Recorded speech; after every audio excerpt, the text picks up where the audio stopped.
اور جب آپ کے رب نے اولاد آدم کی پشت سے ان کی اولاد کو نکالا اور ان سے انہی کے بارے میں اقرار لیا کہ کیا میں تمہارا رب نہیں، سب نے جواب دیا ہاں کیوں نہیں، ہم سب گواہ بنتے ہیں، تاکہ تم لوگ قیامت کے روز یوں نہ کہو ہم تو اس سے محض بے خبر تھے، یا یوں کہو کہ پہلے پہلے شرک تو ہمارے بڑوں نے کیا اور ہم ان کے بعد ان کی نسل میں ہوئے، لہذا کیا تو ان غلط راہ والوں کے فعل پر ہمیں ہلاکت میں ڈالے گا؟ سیدنا عمر رضی اللہ عنہ نے اس شخص کے سوال کے جواب میں فرمایا، میں نے سنا ہے کہ رسول اللہ صلی اللہ علیہ وسلم فرما رہے تھے، اللہ نے آدم علیہ السلام کو پیدا کیا، پھر اپنے دائیں ہاتھ کو اس کی پشت پر پھیرا اور اس سے نسل انسانی کو باہر نکالا اور ان کی طرف اشارہ کر کے فرمایا میں نے انہیں جنت کے لیے پیدا کیا ہے اور یہ جنت والوں کے اعمال کریں گے۔ پھر اپنے ہاتھ کو دوبارہ آدم علیہ السلام کی پشت پر پھیرا اور اس سے نسل انسانی کو باہر نکالا اور ان کی طرف اشارہ کر کے فرمایا میں نے انہیں آگ کے لیے پیدا کیا ہے اور یہ آگ والوں کے اعمال کریں گے۔ اس پر ایک شخص نے نبی اکرم صلی اللہ علیہ وسلم سے سوال کیا، اے اللہ کے رسول صلی اللہ علیہ وسلم، تو پھر ہمارے اعمال کس حساب میں شمار ہوں گے؟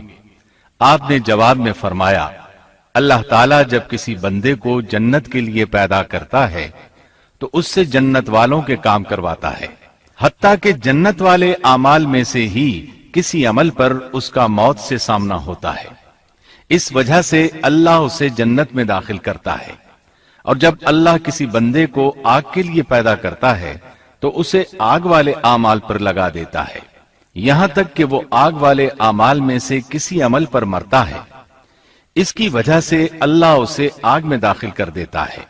ہر شخص کے لیے اس کام میں آسانی پیدا کر دی جاتی ہے جس کے لیے وہ پیدا کیا گیا ہے۔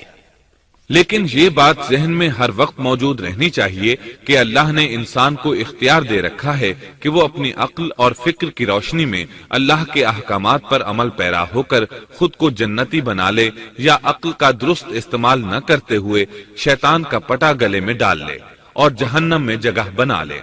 یہ تو اللہ نے انسان کو اختیار دے رکھا ہے، اس کی مرضی کہ جنت والے اعمال کرے یا جہنم والے۔ ہر انسان میں دونوں طرف جانے کی طاقت اور صلاحیت موجود ہے۔ اللہ نے انسان کو مجبور نہیں بنایا، البتہ ہر انسان کو جو بھی رویہ اختیار کرنا تھا اللہ کو اس کا علم تھا، اور اس کا علم برحق ہے، قطعی ہے، اس میں کوئی غلطی نہیں ہو سکتی، اس لیے اس نے اپنے علم کے مطابق تقدیر لکھ دی۔ اب ہم جو کچھ کرتے ہیں تقدیر سے مجبور ہو کر نہیں کرتے بلکہ اپنے اختیار سے کرتے ہیں، اور چونکہ تقدیر بھی اللہ کے حکم سے لکھی گئی اس لیے اس میں بھی کوئی خطا واقع نہیں ہوتی۔ لہذا تقدیر کا یہ مطلب نہیں کہ انسان تقدیر کی بنا پر ہدایت ماننے یا نہ ماننے پر مجبور ہے، ایسی بات قطعاً نہیں۔ اور درست بات یہ ہے کہ تقدیر کا مسئلہ بہت زیادہ پیچیدہ ہے اور مشکل ترین مسائل میں سے ہے، یہاں اس کی تفصیل کا موقع نہیں۔ جب اللہ نے آدم علیہ السلام کو پیدا کر لیا اور اس میں اپنی روح پھونک دی تو فرشتوں کو حکم دیا کہ آدم کو سجدہ کریں۔ ابلیس ایک بہت نیک اور بزرگ جن تھا، اس نے کبھی اللہ کی نافرمانی نہیں کی تھی، اسی بنا پر وہ بلند مرتبہ پا کر فرشتوں میں شامل ہو چکا تھا، لیکن فرشتوں کی جنس سے قطعاً نہیں تھا۔ اللہ نے اسے اطاعت اور فرما برداری کا صلہ دیا تھا، اس کی عزت اور اکرام کرتے ہوئے آسمان میں بسایا تھا، لمحہ بھر کے لیے بھی اس نے اللہ کی نافرمانی نہیں کی تھی، اور پھر اللہ نے آدم کو سجدہ کرنے کا حکم دیا، اور اس حکم کے مخاطب فرشتے اور ابلیس تھے۔ صرف فرشتوں کے لیے یہ حکم نہیں تھا بلکہ ابلیس بھی اس حکم میں شامل تھا، کیونکہ اللہ تعالیٰ فرماتے ہیں اور یقیناً ہم نے تمہیں پیدا کیا، پھر ہم ہی نے تمہاری صورت بنائی، پھر ہم نے فرشتوں سے کہا کہ آدم کو سجدہ کرو، تو سوائے ابلیس کے سبھی نے سجدہ کیا، وہ سجدہ کرنے والوں میں شامل نہ ہوا۔ اللہ تعالیٰ نے فرمایا تجھے کس چیز نے سجدے سے روک دیا جبکہ میرا حکم تیرے لیے بھی تھا؟ تو اس سے ثابت ہوا اس حکم میں فرشتوں کے ساتھ ابلیس بھی شامل تھا، کیونکہ قرآن میں از امرتک کے الفاظ ہیں۔ اس کا مطلب ہے کہ میں نے تجھے حکم دیا تھا، اور پھر ابلیس نے جواب میں یہ نہیں کہا کہ تو نے تو مجھے حکم ہی نہیں دیا تھا، بلکہ اس نے سجدہ نہ کرنے کی وجہ یہ بتائی۔ اس نے کہا میں سجدہ کیوں کروں، میں اس سے بہتر ہوں، اس لیے کہ تو نے مجھے آگ سے پیدا کیا اور اسے مٹی سے۔ اللہ نے حکم دیا تو اس سے نیچے اتر جا۔ غرض جب ابلیس نے نافرمانی کی، سرکشی اور تکبر کا مظاہرہ کیا، تو اس وقت اللہ تعالیٰ اور اس کے درمیان مکالمہ ہوا۔ اللہ نے اس کی سرکشی دیکھ کر اسے سزا دیتے ہوئے فرمایا، اس جنت سے اتر جا، تجھے کوئی حق حاصل نہیں کہ تو اس جنت میں رہ کر تکبر کرے۔ ابلیس نے جواب میں کہا مجھے قیامت کے دن تک مہلت دے دیجئے، یعنی اتنی لمبی عمر دے دیجئے کہ میں قیامت تک زندہ رہوں، موت نہ آئے۔ اللہ نے فرمایا تجھے مہلت دے دی گئی، لیکن ایک وقت مقررہ تک۔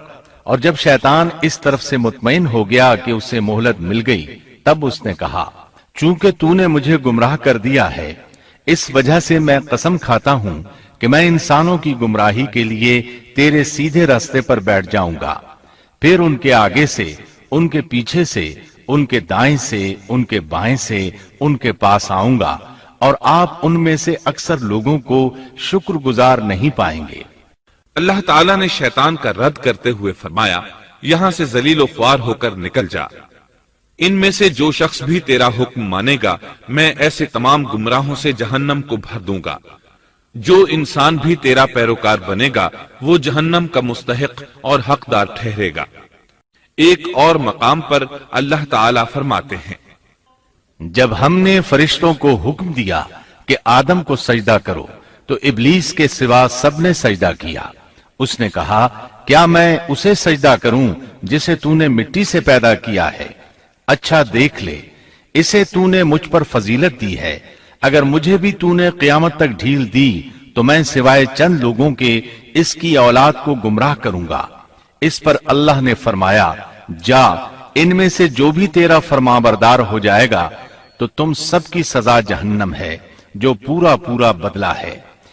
ان میں سے تو جسے بھی اپنی آواز کے ساتھ بہکا سکتا ہے بہکا لے، اور ان پر اپنے سوار اور پیادے چڑھا لا، یعنی اپنے گھڑ سوار لشکر اور پیدل لشکر کو چڑھا کر لے آ، اور اپنا ہر داؤ، ہر ترکیب اور ہر اسلحہ استعمال کر لے، اور ان کے مالوں اور اولاد میں بھی شرکت کر لے، اور تو انہیں دل بہلانے والے وعدے دے لے، یعنی ان کے برے اعمال بنا سنوار کر انہیں دکھا، اور غلط خواہشات دلا، جنت، دوزخ اور دوبارہ زندہ نہ ہونے کے وعدے دے، اور ان سے شیطان کے جتنے بھی وعدے ہوتے ہیں سب کے سب سراسر فریب ہیں۔ یقیناً میرے سچے بندوں پر تیرا کوئی قابو اور غلبہ نہیں ہوگا، تیرا رب کارسازی کرنے والا کافی ہے۔ اسی طرح بہت سی آیات میں پہلی معصیت الہی کا ذکر کیا گیا ہے۔ سب سے پہلا نافرمان ابلیس ملعون تھا۔ وہ خبیث اللہ کے سامنے تکبر اور عناد سے بھرپور جواب دیتا رہا۔ اسی وجہ سے اللہ نے اسے کافر کا لقب دیا۔ کافر اسے کہتے ہیں جو نعمت کا انکار کرے۔ اللہ نے اس پر اتنا فضل و کرم اور انعام و احسان کیا کہ بلند ترین مرتبے تک پہنچا دیا، لیکن اس نے اللہ کی اس نعمت کی قدر نہ کی، پرواہ نہ کی اور کفر کا راستہ اختیار کیا۔ سب سے پہلا گناہ تکبر تھا۔ اسی لیے علماء کرام فرماتے ہیں تمام گناہوں کی جڑ تکبر اور غرور ہے۔ نبی اکرم صلی اللہ علیہ وسلم نے اپنی امت کو تکبر نہ کرنے کا سختی سے حکم فرمایا، اس کی برائی، وبال اور ہلاکت سے آگاہ فرمایا۔ آپ نے فرمایا اللہ اس شخص کی طرف رحمت سے دیکھے گا بھی نہیں جس نے تکبر کی بنا پر کپڑا ٹخنوں سے نیچے لٹکایا۔ اس کے علاوہ نبی صلی اللہ علیہ وسلم نے تو مطلقاً فرما دیا، وہ شخص جنت میں داخل ہونے کے قابل نہیں جس کے دل میں ذرہ برابر بھی تکبر ہے۔ جو شخص اپنے کپڑے، اپنے مکان اور اپنے قبیلے پر فخر کرتا ہے، اس سے اللہ کی رحمت اٹھ جاتی ہے۔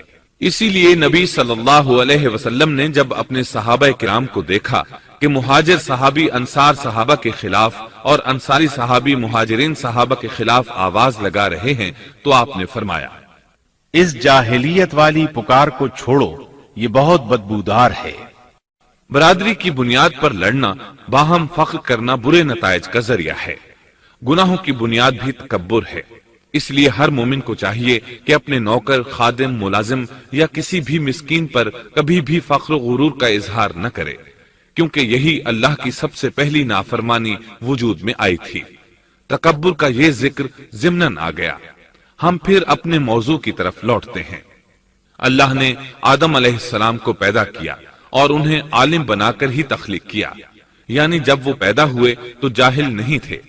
اللہ نے آدم علیہ السلام کو فرشتوں سے بھی بڑا عالم بنا کر پیدا فرمایا۔ بے شمار احادیث میں آدم علیہ السلام کی ابتدا اور ان کے علم کا ذکر موجود ہے۔ جب اللہ نے آدم میں مکمل روح ڈال دی اور وہ اپنے پاؤں پر کھڑے ہو گئے تو اللہ نے انہیں حکم دیا، جاؤ فرشتوں کی جماعت کو السلام علیکم کہو۔ آدم اور فرشتوں کی زبان عربی تھی، یہی زبان اہل جنت کی ہے۔ آدم گئے، جا کر سلام کہا، انہوں نے جواب میں کہا وعلیکم السلام ورحمت اللہ، یعنی تجھ پر اللہ کی سلامتی اور رحمت ہو۔ اللہ نے فرمایا یہ تیرا اور تیری اولاد کا آپس میں ایک دوسرے کو تحفہ اور ہدیہ ہے۔ اللہ نے آدم علیہ السلام کو ابتدا ہی میں تمام نام سکھا دیے۔ مفسرین نے ان ناموں کے بارے میں بہت بحثیں ذکر کی ہیں۔ مضبوط موقف سیدنا عبداللہ بن عباس رضی اللہ عنہما کا ہے کہ اللہ نے آدم علیہ السلام کو ہر چیز کا نام سکھا دیا تھا۔ مثلا یہ پہاڑ ہے، یہ سمندر ہے، یہ پرندہ ہے، یہ درخت ہے وغیرہ۔ وہ آسمان اور زمین کی ہر چیز کا نام جانتے تھے۔ یہ علم کیسا تھا، انسان نے کس طرح ہر چیز کا نام پہچان لیا۔ یقیناً اللہ انسان میں یہ طاقت پیدا کر سکتا ہے کہ وہ ہر علم کا احاطہ کر سکے۔ اللہ نے آدم علیہ السلام کو ہر چیز کا نام اور اس کی صنعت اور کام بھی معلوم کرا دیا۔ آگ، لوہے، لکڑی، غرض ہر چیز کا نام اور استعمال ذہن میں ڈال دیا۔ وہ کس قدر عظیم علم سے بہرہ ہوئے، سبحان اللہ۔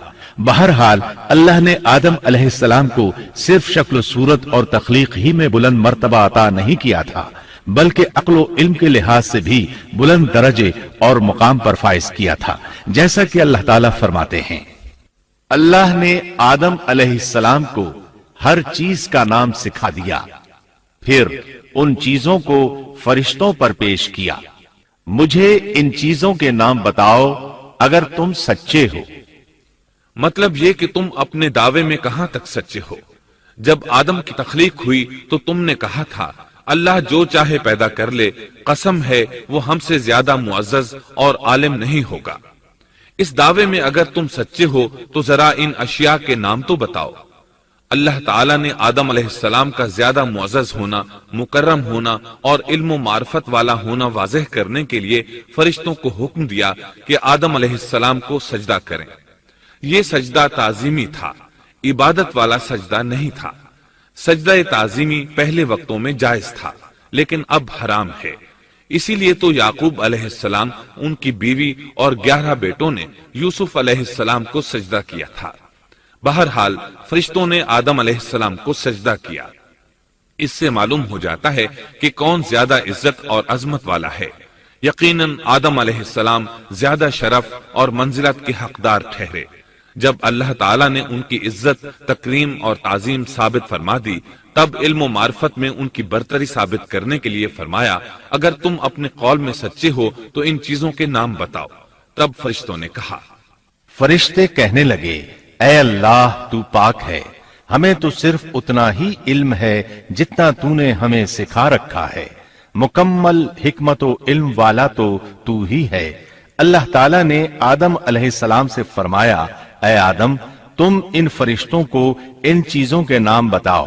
آدم ہر چیز کا نام بتانے لگے، کسی جگہ بھی انہوں نے غلطی نہیں کی۔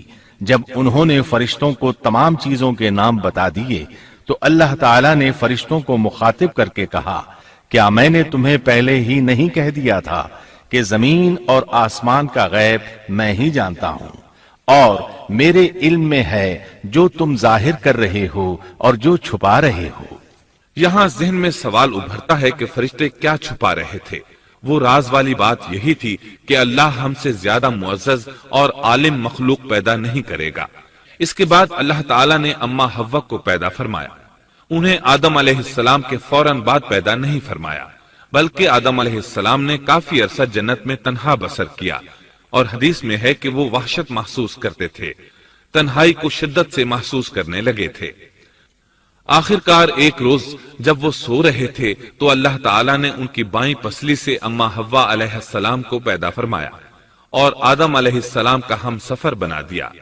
اللہ فرماتے ہیں، اے لوگو، اپنے اس پروردگار سے ڈر جاؤ جس نے تم سب کو ایک ہی جان سے پیدا کر ڈالا، اور اس جان یعنی آدم علیہ السلام سے ان کی بیوی کو پیدا کیا.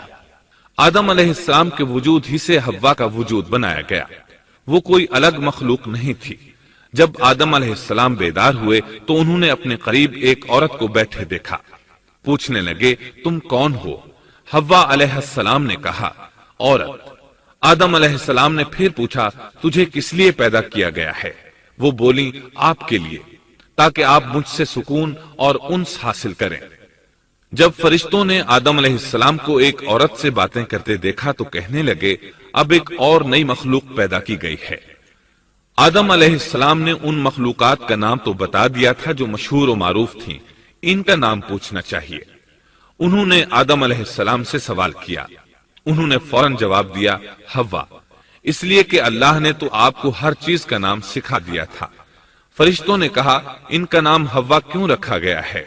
آدم علیہ السلام نے جواب دیا، اس لیے کہ اسے ایک زندہ چیز سے پیدا کیا گیا ہے، حیات کی نسبت سے حوا نام رکھا گیا.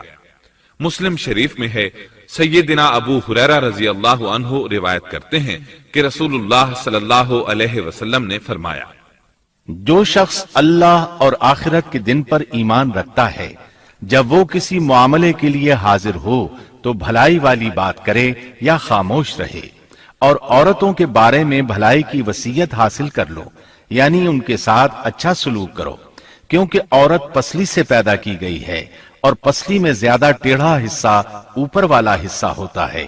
اگر تم اس کو سیدھا کرنا چاہو گے تو توڑ ڈالو گے، اور اگر اس کو چھوڑ دو گے تو وہ اسی طرح ہمیشہ ٹیڑھی رہے گی. عورتوں کے بارے میں بھلائی کی وصیت حاصل کر لو.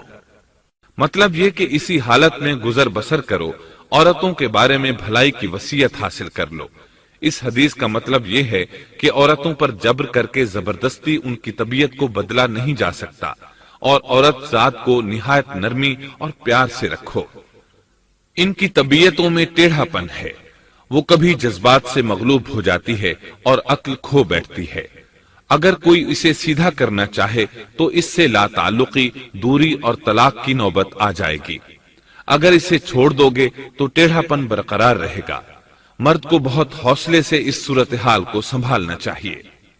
احادیث میں سیدنا ابراہیم علیہ السلام کی زوجہ سیدہ سارہ علیہ السلام کا قصہ موجود ہے. وہ حوا علیہ السلام کے بعد کائنات کی سب سے زیادہ خوبصورت عورت تھی. احادیث سے یہ اشارہ ملتا ہے کہ حوا علیہ السلام ابتدائے انسانیت سے لے کر قیامت تک پیدا ہونے والی تمام عورتوں میں خوبصورت تھیں. اب ابلیس لگا اپنے وسوسے شروع کرنے. آدم اور حوا علیہ السلام دونوں اللہ کے حکم سے جنت میں تھے کہ شیطان نے انہیں پھسلانے کی کوشش شروع کر دی. اللہ تعالیٰ فرماتے ہیں، اور ہم نے کہہ دیا، اے آدم، تم اور تمہاری بیوی جنت میں رہو، اور جہاں سے چاہو با فراغت کھاؤ. جنت بھی کیسی؟ اللہ فرماتے ہیں، وہ جنت کہ جس کی چوڑائی ہی آسمانوں اور زمین کے برابر ہے. سو اس جنت میں سے جو چاہو سو کھاؤ، کچھ بھی منع نہیں سوائے ایک درخت کے. چنانچہ ارشاد ہوا، اور ہم نے کہا، اے آدم، تم اور تمہاری بیوی جنت میں رہو، پھر جس جگہ سے چاہو با فراغت کھاؤ، اور اس درخت کے پاس مت جاؤ ورنہ ظالموں میں سے ہو جاؤ گے. ایک اور جگہ فرمایا، اور جب ہم نے فرشتوں سے کہا کہ آدم کو سجدہ کرو تو ابلیس کے سوا سب نے سجدہ کیا. ابلیس نے انکار کیا تو ہم نے کہا، اے آدم، یہ تیرا اور تیری بیوی کا دشمن ہے. خیال رکھنا ایسا نہ ہو کہ وہ تم دونوں کو جنت سے نکلوا دے اور تو مصیبت میں پڑ جائے. یہاں تو تجھے آرام ہے، نہ تو بھوکا ہے اور نہ ننگا، اور نہ تو یہاں پیاسا ہوتا ہے نہ دھوپ سے تکلیف اٹھاتا ہے۔ گویا اللہ نے سیدنا آدم علیہ السلام کو وسوسے سے پہلے ہی خبردار کر دیا تھا۔ ان آیات سے یہ بھی پتا چلا کہ انسان سے ابلیس کی عداوت اور دشمنی ابتدا ہی سے چلی آ رہی ہے، اور یہ بھی ثابت ہوا کہ جو لوگ کہتے ہیں کہ انسان ابتدا میں ننگا تھا، ان کا قول صحیح نہیں، اس لیے کہ اللہ تعالیٰ نے جنت میں بھی آدم علیہ السلام پر لباس رکھا اور زمین میں بھی لباس نازل کر دیا، جیسا کہ اللہ تعالیٰ فرماتے ہیں، اے آدم کی اولاد، ہم نے تم پر لباس کو نازل کیا جو تمہاری شرمگاہوں کو چھپاتا ہے اور زینت کا سبب بھی ہے، اور تقوی کا لباس اس سے بھی بہتر ہے۔ لہذا آدم ابتدا میں ننگے نہیں تھے، انہیں تو ننگے پن کا علم ہی نہیں تھا، نہ ہی ان کی بیوی کو برہنہ ہونے کا علم تھا۔ اللہ نے آدم علیہ السلام کو کامل نعمتوں سے نوازا، بھوک نہ پیاس، یہاں تک کہ پیاس کے اسباب سے بھی محفوظ، نہ گرمی اور نہ دھوپ، پھر بے انتہا حسن و جمال، مشقت نہ تکلیف، بدبختی نہ بدقسمتی۔ آدم اور حوا علیہ السلام کے دلوں میں وسوسہ ڈالنے کے بارے میں بھی قرآن نے روشنی ڈالی ہے۔ پھر شیطان نے ان دونوں کے دلوں میں وسوسہ ڈالا۔ یہ وسوسہ اس نے ان دونوں کو طمع دلانے کی صورت میں پورا کیا، اور یہ طمع دلائی کہ اس درخت کو کھانے سے ہمیشگی اور بقا ملتی ہے، اور کبھی نہ ختم ہونے والی بادشاہت حاصل ہوتی ہے، اور اس وسوسے کا مقصد یہ تھا تاکہ ان کا پردہ بدن جو ایک دوسرے سے پوشیدہ تھا دونوں کے روبرو بے پردہ کر دے۔ ان کی شرمگاہوں کو ننگا کرنے کے لیے اس نے ایسا کیا۔ وہ دونوں کپڑے میں ملبوس تھے، ستر ڈھانپ رکھا تھا۔ جب انہوں نے اس درخت سے کھایا تو لباس نیچے گر گیا، دونوں برہنہ ہو گئے۔ یہی شیطان چاہتا تھا کہ انہیں برہنہ کر دے، اللہ کی نافرمانی پر اکسائے۔ ارشاد ہوتا ہے، شیطان نے انہیں وسوسہ ڈالا، کہنے لگا، اے آدم، کیا میں تجھے دائمی زندگی کا درخت اور وہ بادشاہت نہ بتلا دوں جو کبھی پرانی نہ ہو؟ جب تم اس درخت سے کھاؤ گے تو ہمیشہ زندہ رہنے والے بن جاؤ گے اور زبردست بادشاہت حاصل کر لو گے۔ اس نے یہ تمنا بھی دلائی۔ تمہارے رب نے تم دونوں کو اس درخت سے اس لیے منع کیا ہے کہ تم دونوں فرشتے نہ بن جاؤ یا ہمیشہ زندہ رہنے والے نہ بن جاؤ۔ یعنی تم اس درخت سے کھا لو گے تو فرشتے بن جاؤ گے اور ہمیشہ قائم دائم رہو گے۔ پھر وہ وسوسہ ڈالتے ہوئے جھوٹی قسمیں کھانے لگا، جیسا کہ ارشاد ہوتا ہے، اور ان دونوں کے روبرو قسمیں کھانے لگا کہ یقین آ جائے میں آپ کا خیر خواہ ہوں۔ اللہ کی قسم کھانے لگا، اور اس وقت سے جھوٹی قسموں کی ابتدا ہوئی۔ اس نے ان دونوں کو فریب دے کر بہکا لیا، جیسا کہ فرمایا، فَدَلَّاهُمَا بِغُرُورٍ، یعنی دھوکے سے انہیں پھسلایا، حالانکہ انہیں کسی چیز کی کمی نہیں تھی۔ بھلا وہاں کیا محتاجی ہو سکتی تھی؟ جنت میں سکون سے زندگی بسر کر رہے تھے، جنت سے بڑھ کر کیا چاہیے؟ ہمیشہ کے لیے جنت مل چکی تھی۔ اللہ تعالیٰ فرماتے ہیں، ان دونوں نے جب درخت کو چکھا، دونوں کا پردہ بدن ایک دوسرے کے روبرو کھل گیا، دونوں اپنے بدنوں پر درختوں کے پتے جوڑ جوڑ کر رکھنے لگے۔ کپڑے اترنے پر دونوں کو حیا آئی، اس لیے کہ انسان کی فطرت میں برہنہ ہونے کی ناپسندیدگی شامل ہے۔ برہنہ ہو گئے تو کوئی لباس نہیں تھا، اس لیے درختوں کے پتے جوڑ کر جسم ڈھانپنے لگے۔ حدیث میں آیا ہے، آدم بھاگنے لگے تو اللہ نے پکارا، آدم مجھ سے بھاگتے ہو؟ آدم بولے، اللہ، میں شرم کی بنا پر بھاگ رہا ہوں، اور اس وجہ سے کہ تیرے سامنے برہنہ کیسے رہوں، پھر یہ کہ نافرمانی کا ارتکاب بھی کر چکا ہوں۔ یہاں ایک سوال پیدا ہوتا ہے، دونوں میں سے پہلے کھانے والا کون تھا؟ اس بارے میں راجح قول یہ ہے کہ وہ حوا علیہ السلام تھی۔ انہی نے آدم علیہ السلام کو طمع دلاتے ہوئے اس غلطی پر آمادہ کیا تھا، جیسا کہ بخاری شریف میں نبی اکرم صلی اللہ علیہ وسلم نے فرمایا، اگر حوا نہ ہوتی تو کوئی عورت اپنے خاوند سے خیانت نہ کرتی۔ حوا علیہ السلام نے انہیں غلطی میں مبتلا کیا تھا۔ اگر حوا علیہ السلام نہ ہوتی تو آدم بھی خیانت میں مبتلا نہ ہوتے اور نہ معصیت میں مبتلا ہوتے۔